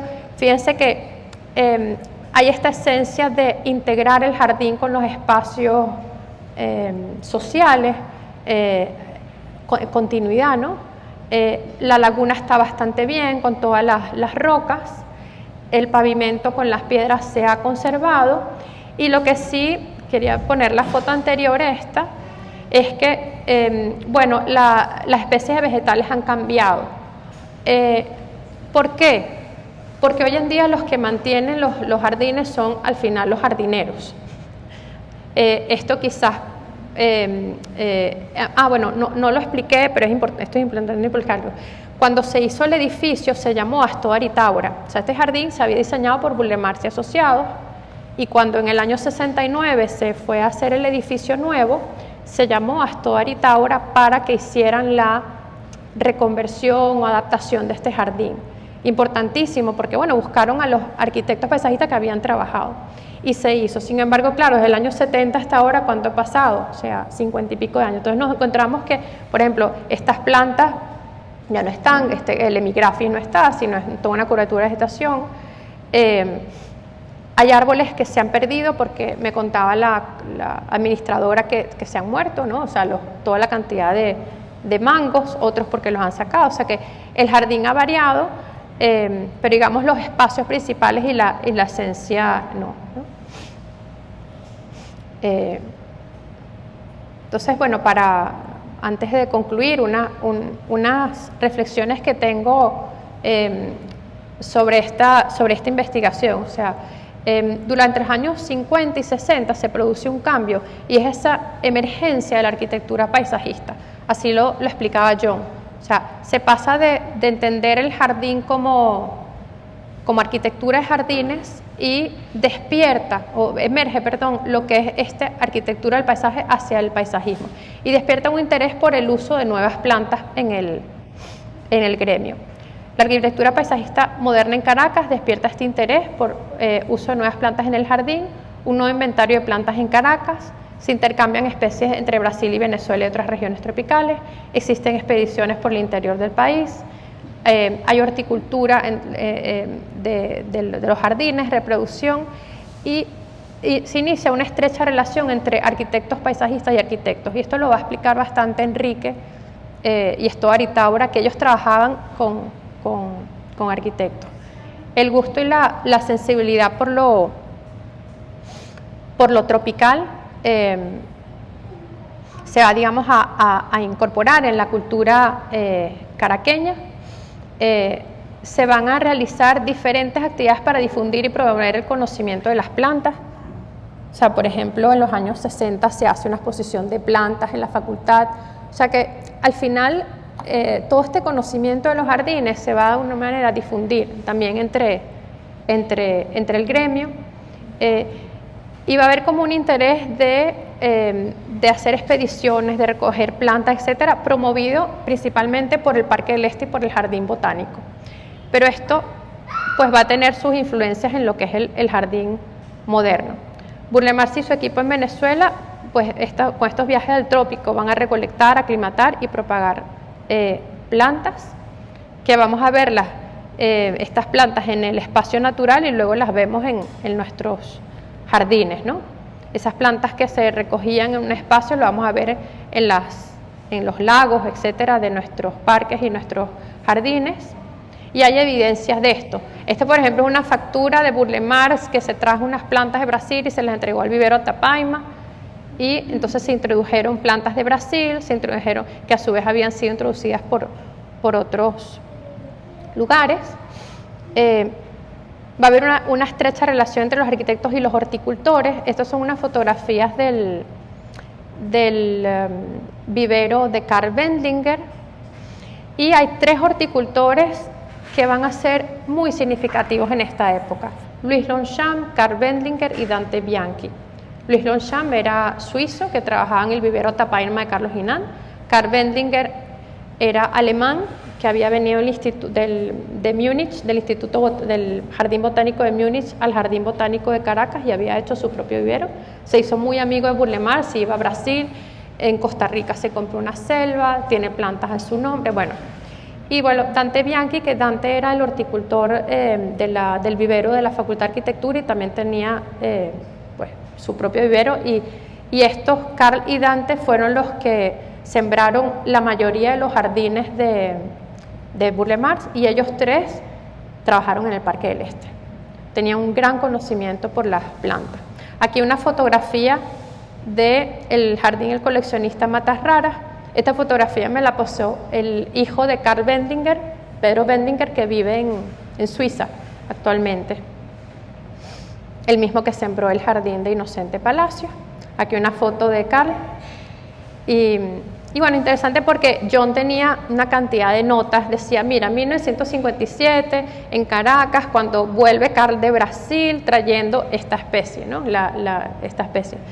Ese interés sobre la botánica y esa introducción en el jardín no tuvo presente sino en esta época, en los años 50 y 60. Aquí una especie que encontró Carl, que está la fotografía con John, una especie de Costa Rica que tiene su nombre. Entonces, bueno, al final el jardín moderno fue un laboratorio formal, espacial, pero también botánico, de manera de poderse integrar, digamos, con la naturaleza. Estos dos jardines fueron de los primeros proyectos de arquitectura paisajista moderna para una vivienda unifamiliar en Caracas, en el que se utilizaron por primera vez un nuevo y heterogéneo inventario de plantas tropicales provenientes de Brasil, Venezuela y otros países tropicales y subtropicales. Concebidos como arte abstracto en forma de jardín, resultaron de la conjugación entre la geometría del terreno y la geometría de la arquitectura. Ambos jardines fueron expresión del lugar, su cultura, una suerte de laboratorio botánicos en el que se realizaron experimentos novedosos entre las artes plásticas y un nuevo inventario de plantas autóctonas y foráneas.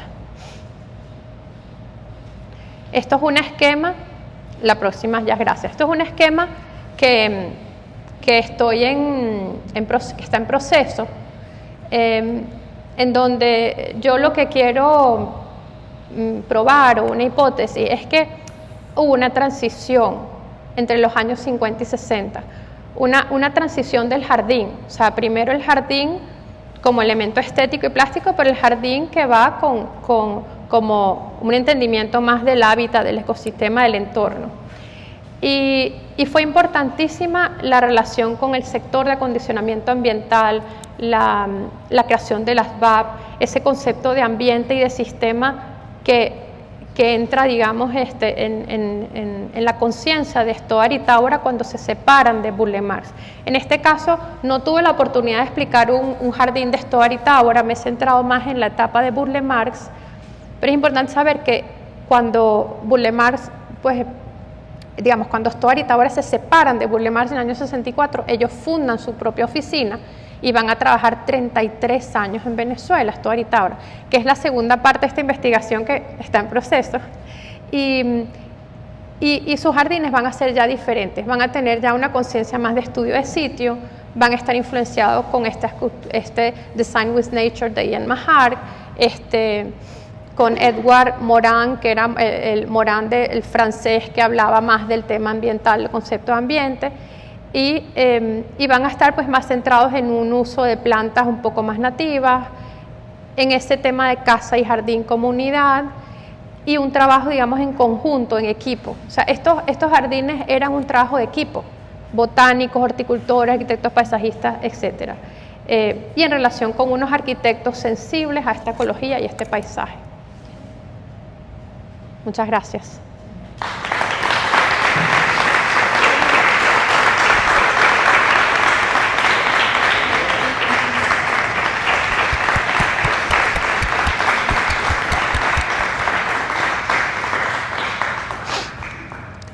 Perdonen lo largo. Bellísimo. Muchas gracias. Yo no sé si tienen preguntas, comentarios. Se ha extendido, pero creo que nadie se ha ido, o sea que... Ya va. Los viveros. La formación que se les dio, ¿alguien ha investigado sobre eso? Mira, en esa época los horticultores eran Carl, Louis Longchamp y Dante Bianchi. Seguramente ellos tenían ayudantes. No había formación en jardinería. Todos ellos se habían formado fuera. Dante Bianchi en la Universidad de Bolonia, Carl en Múnich, y que es el otro, Luis Longchamp, no estoy segura, suizo, pero también formado en Suiza. Todo lo que era horticultura estaban formados afuera. Y eso era una cosa que de años atrás. Eso lo contaba José Enrique Blondet, que decía, no, es que los jardineros se traían de afuera.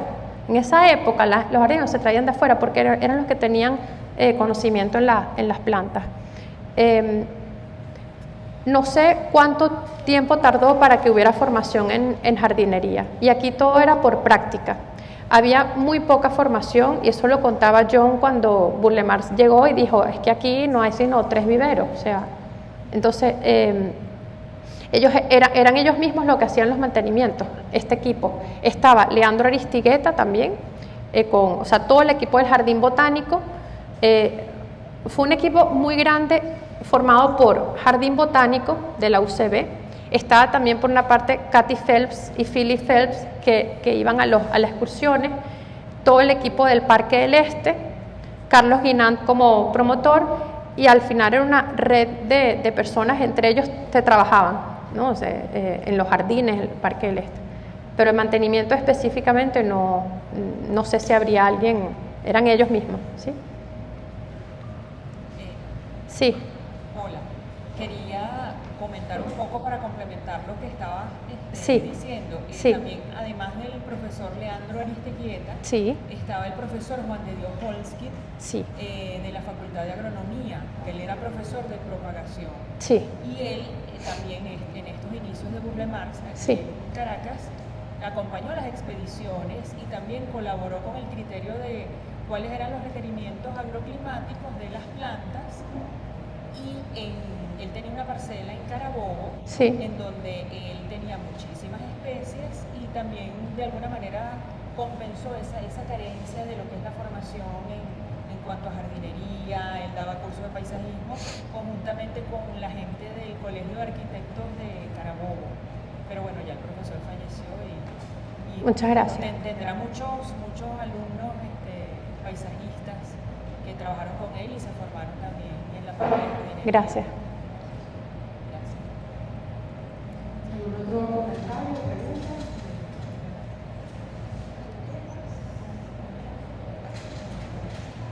María Eugenia. Ana. Anita.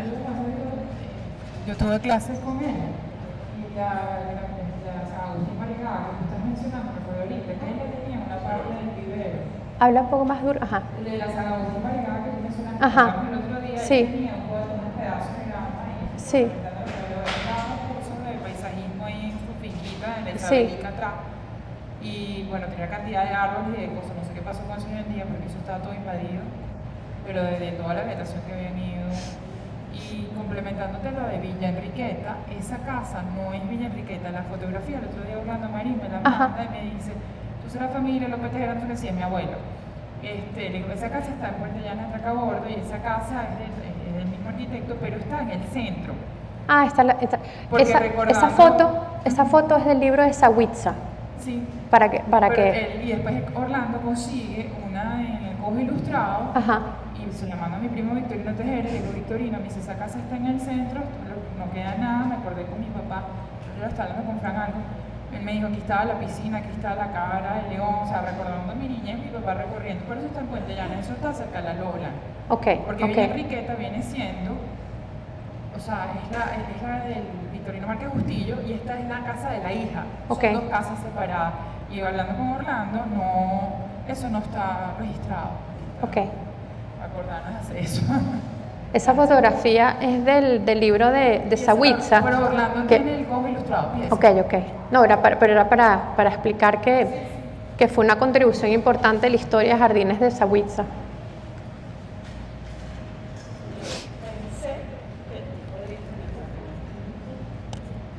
Hola, Mauricio Criboy, director del Jardín Botánico. Sí. Algunos comentarios por coincidencia. Hablé la semana pasada con el hijo Juan de Dios Jorge, que está en España, y es dramático lo que les ocurrió, es aterrador.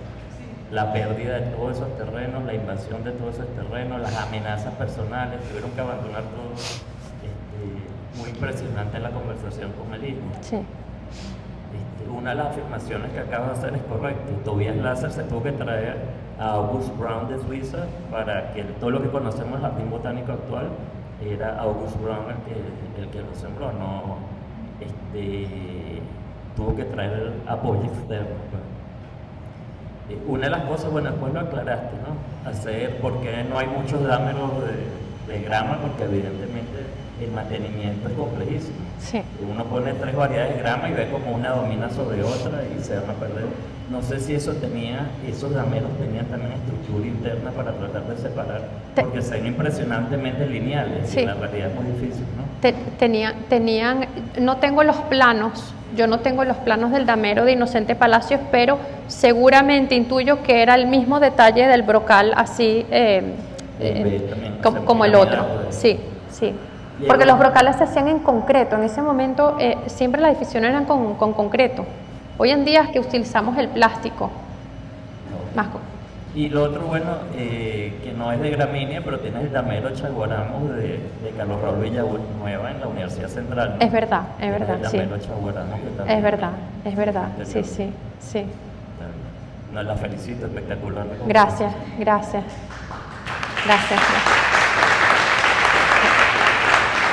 Quería decir, ¿qué? Estábamos hablando lo del damero, para preguntarte, bueno, no puedo mostrar la imagen, pero me vino a la mente una villa renacentista en Pienza, la Villa Piccolomini, que tiene también, no es exactamente un damero, pero un jardín muy cuadriculado, muy controlado, y se extiende, digamos, a unos valles muy verdes, naturales, y tienen un poco esa idea Qué bonito. que explicaste como del jardín o del paisaje prestado, pero bueno, eso es algo de repente para después chequear de repente la referencia. No tengo la foto para mostrarles, pero me parece que podría haber... me pasas el nombre y la busco, no la conozco. Sí, yo quería decir algo de lo que la pregunta de los jardineros. En este momento, en los años 50 y 60, el profesor, usted me puede decir mejor, ¿cuándo se funda la Escuela de Ciencias? ¿Por qué? Porque Leandro Aristigueta, que era profesor también en la Facultad de Arquitectura, y estaba también con el instituto, con el Jardín Botánico, o sea, se va a crear como un equipo de profesores y de toda la rama, biólogos, etcétera, para el estudio de las plantas. Y, por ejemplo, John Stoddard me dice que después de estas expediciones se hizo, por ejemplo, el libro de las bromelias de Leandro Aristigueta. El profesor Ventrillón, que estaba en la facultad, se puso a hacer los dibujos naturalistas de las plantas, y entonces se hizo un manual de Ventrillón para un poco más tarde. Entonces, hay un momento en que hay como una sinergia, el tema de la botánica, hay un interés y se trabaja en conjunto, lo que es Parque del Este, Jardín Botánico, Escuela de Arquitectura, Escuela de Ciencias. Ahí hay un equipo que no los he nombrado todos. Y lo segundo, con respecto a lo que usted dijo de August Brown, esto es una curiosidad. August Brown lo llaman después de Karl Wendringer. En el año 50, Tobias Lasser trae a Karl Wendringer al Jardín Botánico. Sí, tengo la fecha porque lo puedo ver por Pedro Wendringer, más o menos en 49-50 llega. Y al año ya Karl no estaba trabajando en el Jardín Botánico y abre su propio vivero, había renunciado. Y entonces yo tengo alguna copia de una comunicación, entonces mandan a llamar a August Brown. 52. Y en el 50 llega Karl Wendringer. Y Karl Wendringer era el que tenía el puesto de Brown, me lo dice su hijo. Pero Karl Wendringer tuvo tanto entusiasmo por recorrer el territorio y hacer las expediciones y hacer su vivero, su propio vivero con sus plantas, que se fue, pero del Jardín Botánico. Eso me lo cuenta su hijo. Bueno, otra historia que contar. Vale, María Eugenia. Yo quisiera realmente demostrar mi satisfacción de ver esta presentación. Y solamente quiero sacar a colación la importancia que tiene el mantenimiento de los archivos y de todo el material, que a veces estamos trabajando como hormiguitas sin ningún tipo de retribución, pero que otra persona común se ve el esfuerzo. Y gracias. Gracias. Gracias.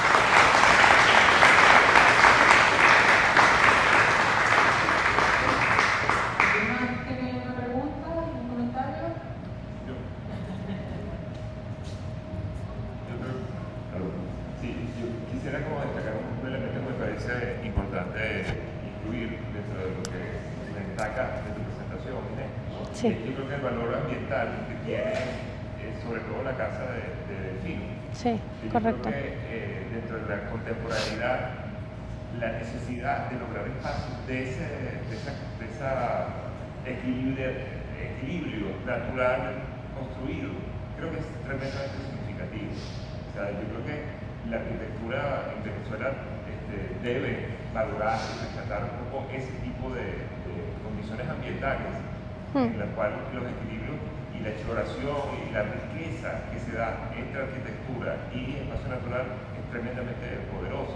Y creo que ese documento y esa investigación que tú has hecho es importante que se difunda, y creo que todos tengamos que darnos cuenta del aporte que allí está y la discusión que se está de verdad. Agradecerte eso. Gracias, Enrique.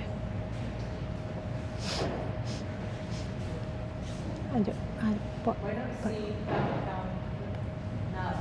Queremos darle las gracias a todos por acompañarnos, a Inés por esta fantástica presentación que nos has traído el día de hoy. Ha sido un placer para todos, de verdad, oírte y ver todas las imágenes, todo el material documental, además, con esto de primera mano que nos has traído.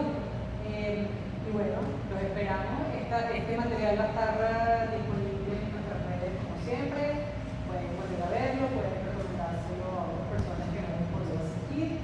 Y los esperamos para nuestros futuros eventos, ya que por las redes pueden ver las futuras. Muchísimas gracias. Gracias.